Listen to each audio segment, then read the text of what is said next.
Hello everybody and welcome to Storm Reads, and today I'm going to be doing a weekly wrap-up.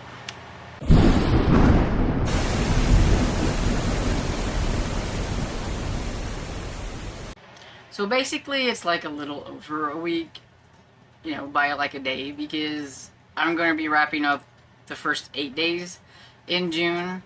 So it's like everything that I read from last Saturday to this past Saturday, so it was like, 8 days. It was just easier just to combine it all. There's several of them, so I'm not going to talk a whole lot about each one of these. I just want to let you know what I've read and what I thought about what I've read and everything. And especially this first one, I'm not going to say a whole lot about, because I do plan on reading the second book in Perry Mason's as well, and I'm going to do like a Perry Mason double feature review or whatever. But I did read the first book, which was The Case of the Velvet Claw by Earl Stanley Gardner, and I liked it. And I will say, my one thing I'm going to say about Perry Mason is it is a little bit grittier than like the TV show, and he should listen to his secretary. It would keep him out of a lot of trouble. And then the next one I have is If Something Should Happen, no wait, I never can get this title right. If Something Happens to Me by Alex Finley. It's his latest mystery thriller. His are always set in like kind of different timelines and you have different things going on. You're not quite exactly sure how it's all going to like wrap up and everything. And at this one, we had the like prologue or whatever it is. We had a young couple who were in a car, like at like a lover's lane type thing. And anyway, something happens. The guy Ryan gets hit on the head, and the next thing whenever he wakes up, like he doesn't remember anything except for a man with like a missing pinky, I think it was, or something, and then that's it. But everybody accuses him of doing something to his girlfriend because she's missing and all that kind of stuff. And he's had to live with that. And so now it's like 5 years, I think. And he's in college, and he's a law student, and they're in Italy. And while he's there, he gets a note from somebody that says that, he knows who he is, because he's changed his name. Knows who he is, and they need to talk. And it just kind of puts it like a spiral on, what in the world is happening, and what happened back then 5 years ago, and everything, and all that. And you've got the point of view of the police lady who is investigating, and she's come back to town, like she's from that town, and she has come back, and her father had a pretty decent reputation in the town, and she knows like the sheriff, and she knows a lot of the people there, but is there a secret that she doesn't know about? And so she's got to figure things out and try to figure out where's Ryan and all this kind of stuff. And I liked it. I figured out like who that last moment, oh, it's that person type was. I kind of had it figured out, like who it was going to be. Process of elimination. I thought it was pretty easy to kind of figure out and everything, but I still enjoyed it, and I give it 4 stars. I enjoyed it. So far, Alex Finley is like probably one of the only thriller authors that I have enjoyed all of his books so far, and I have read all of them. And I think I think I may have gave one 3.5 stars, but they've usually been 4 and 5 stars for me, which is very rare for a thriller. So that tells you that he's an author for me. As long as he keeps writing them like this, I will keep enjoying them. So I'm hoping that his will always be a hit, but you never know. The next one I have is Guilt Trip by Alexandra Kylie. I'm not exactly sure how you pronounce the last name. It's a contemporary romance set in Scotland. Was not something that I was really in the mood for reading, but it was okay once I kind of got into it. The audio, it had two different narrators, so you got the Scottish guy and then the American woman and things, and so that was kind of cool. And it's basically about Addie, who she's a travel consultant, so she helps businesses like tourist places and stuff thrive. But the only thing is she doesn't want to go to Scotland, but she ends up having to go to Scotland, and she's got some history behind why she doesn't want to go to Scotland. And then she meets this guy, and I can't remember his name, Logan. And he is one of the owners of the place that she's supposed to be fixing up, and telling him his business when she's not even seen any of the sites in Scotland or whatever it is. So they don't hit it off very well. So it's, I guess, I don't know, is that like enemies to lovers or whatever? It's hate to, I don't know what you call it. But anyway, they do not get along at the beginning. He is dead set on not changing anything. She's going to change things. And in between there somewhere, they decide they like each other. And it was okay. I prefer my historical romances and even paranormal romances to just straight up contemporary, but I did like the fact that it was set in Scotland, so it had that going for it. And overall, I mean, the story was okay. So 3.5 stars. I do think that some people would probably enjoy this one a lot more than me, and I do think that the fact that I didn't really want to read it at this point in time kind of had a factor into it, and I will discuss that at the end of this video, why. So the next one I finished is Secrets in the Dark by Heather Graham. This is the second book in the Blackbird trilogy, and so the Blackbird trilogy has the same two kind of like there are people branched off of the Crew of Hunters. I don't remember, I mean, they're called the Blackbird, like, people or whatever. That's what their name is for their branch, I guess, or whatever. And they are investigators with a little bit of a paranormal lean because they can, like, talk to ghosts and things like that. And instead of it being set in the United States, these are set international. So that's how it branches off from the Crew of Hunters. But they still are in contact with, like, Jackson, who is one of the big guys with the Crew of Hunters that you meet in, like, the first Crew of Hunters book, and you meet him throughout, like, the series, and Adam Harrison and things like that. So it is a branch off of them. And in the first book, it was them, they had to go, they went to several different places, but I think Norway was one of them, maybe? I can't remember. But anyway, they were chasing this supposedly, like, vampire killer. And some things happened there, and now this one is like a branch off of that one. I can't really say anything, I don't want to spoil the first book, but we'll just say that there's connections with this vampire guy and this other guy who's in London pretending like he's Jack the Ripper. So we have a new Jack the Ripper and everything, and so Mason and Della are there to try to figure out everything that's going on there and solve the mystery if they can. And of course, there's going to be another one, so they're going to have to, and it's all, I'm sure everything's going to, like, round out somehow in the trilogy. They're all going to be interconnected or whatever. And I enjoyed it. I gave it 4 stars. I actually think I like this one more than the first one. Could be because of Jack the Ripper aspects, but I did enjoy this one a little bit more than the first book. The next book that I read was Runaway by Harlan Coben. I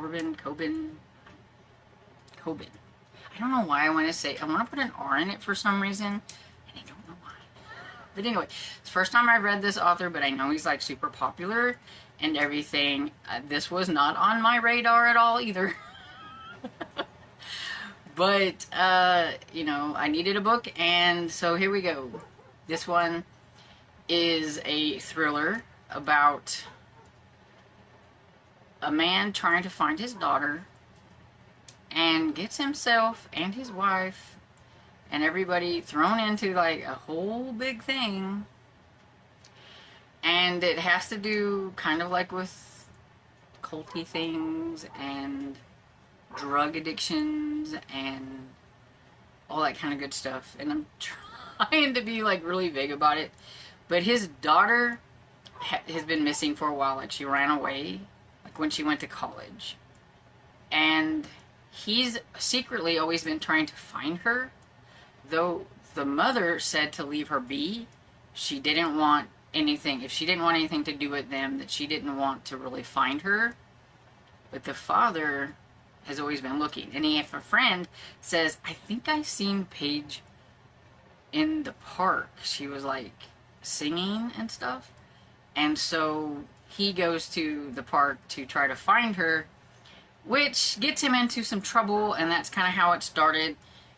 He is seen battling what looked like a homeless person, and since he's a rich guy, gets him put on social media and all this kind of good stuff, I guess. And anyway, he goes viral. And so he's dealing with that, and he's still trying to figure out what's going on. And if the police aren't going to really figure out what is going on, he's going to do it. And there are some policemen that he is working with too, and everything. And it's just a big thing. And you've got some killers, and you get like their point of view sometimes, and then you've got like things that are going on in this one culty thing, and then you know, so you kind of have, I think, at least I did, an idea of like where it was going and how it was going to kind of pan out, and I kind of had most of it figured out. Then at the end, like, I mean the very end, he like punches you with something that you really didn't think about, and it was like, oh, that a little messed up. But I enjoyed this. I give it 4 stars. Once I got into it and everything, yeah, I listened to this one in a day, pretty much. I didn't have a whole lot to do. I think it was yesterday when I listened to it. It was either Friday or Saturday.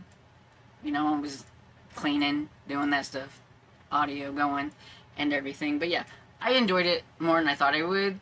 I do want to try more from him because I am really curious about his work now, since I did like this one, and it's the first one I tried.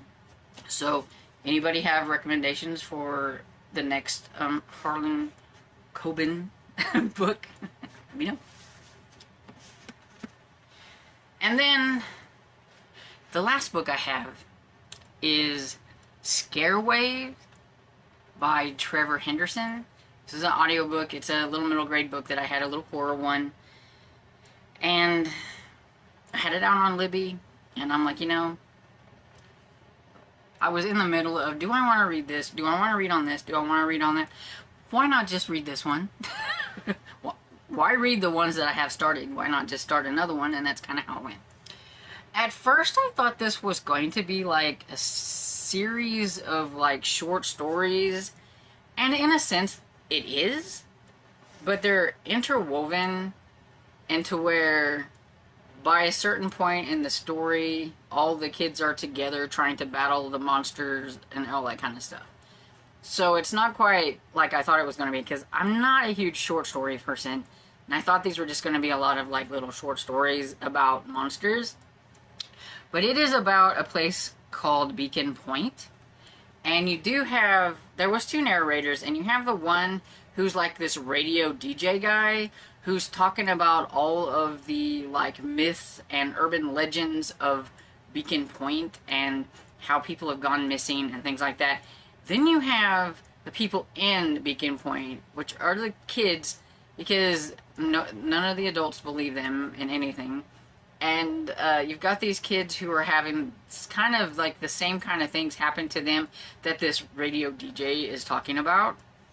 And so then you have each individual story of this kid, and everything. You got the new girl in town, Mary, who there is something up in her attic, and it's mimicking, it looks like her, and she's like, okay, there is something going on in this town. Another one is seeing some kind of weird, it looked like a deer, but when it turned around, it wasn't.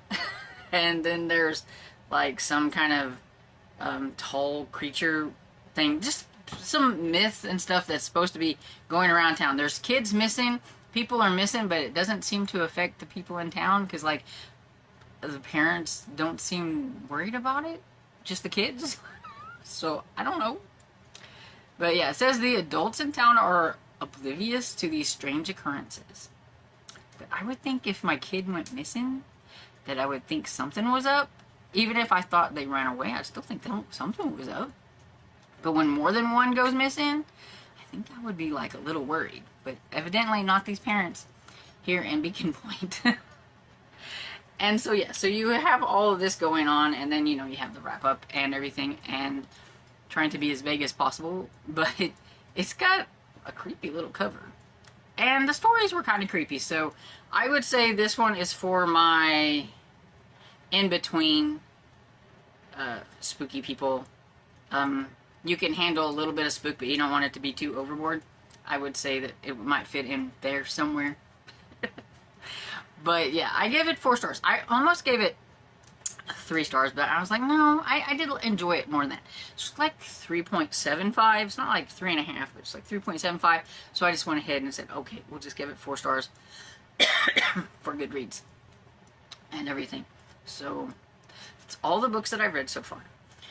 Okay, so everybody knows that I'm doing like the amazing readathon and everything, and that's where some of this I didn't really want to read that comes in. And so I was lucky because the first prompt I got to read this, which is what I was really wanting to read. Yay! Okay, well then the second prompt hit and I needed a dual POV, and I didn't know of any mystery thrillers that were, I mean, it just had to be 2, just 2. It couldn't be multiple, 2. And so I was like, I have no clue. So that's why I went with the romance, and I had it on my Libby. It was actually there. It was there staring at me, and I was like, I might as well read it. I just wasn't motivated to, and that's kind of why it was like, and everything. And then, this one was the 3rd prompt that dropped, and so this one was for, we had to, what was it? Oh, a word, a movement word. But our team lost like the second leg, so our punishment was we had to have a friend pick it for us. So I asked Lee from Dark Roots Creations to pick me a thriller so that I could get the bonus points of reading in my genre for my team if she could recommend it. And I knew she liked a lot of thrillers and stuff, so I figured she could probably point me in the right direction. So she is the one that recommended this. She had some others, but I actually had this one and stuff, so I was like, oh, I can read one off of my actual shelves. So that's why I picked this one, and I was curious about the author, so that's why we did that. And yeah, so those are the ones that I had to read for the amazing readathon. Only one of them was on my actual TBR. Oh, so that's how we're doing so far with the amazing readathon and everything. So yeah, so that's everything that I have. Let me know, have you read any of these books that I talked about? Are you curious about any of the books that I talked about? Let me know all the stuff down in the comments. Let me know what you read. Maybe, like, what was your favorite book so far this month? We'll do that. And put it down so that you can give me some recommendations, because why not add to my TBR and everything. So I hope you enjoyed this video, and if you did, please give it a thumbs up and subscribe, and I will see y'all in the next video. Bye.